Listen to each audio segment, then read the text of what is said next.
The public spoke today on a bill surrounding school bus safety in response to 2 deaths involving buses last year.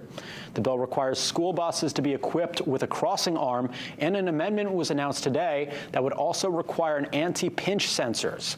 It also requires drivers to use the crossing arm every time they pick up or drop off passengers. If a driver fails to do that, it will be a misdemeanor charge, and their operator's endorsement to drive a school bus will be revoked for at least 2 years. The legislation comes after 2 children were killed in separate school bus incidents. Braden Callahan died in Rockland, and Simon Gonzalez died in Standish. In Rockland, the bus had a crossing arm, but it wasn't used at the time of the incident. In Standish, the bus lacked both anti-pinch and anti-drag sensors.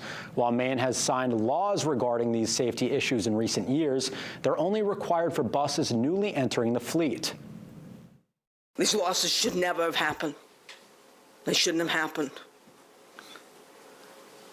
And they underscore the urgency of this moment. Unfortunately, this is not the first time a bill of this nature has come before this committee. I personally couldn't wrap my head around these tragedies. I kept asking myself, how did this happen? Not once, but twice.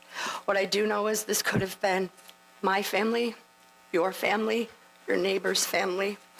It has become crystal clear that something is terribly faulted with our bus safety, and changes need to be made. Now, Governor Mills has also indicated intent on adding over $4 million to the supplemental budget for school bus safety.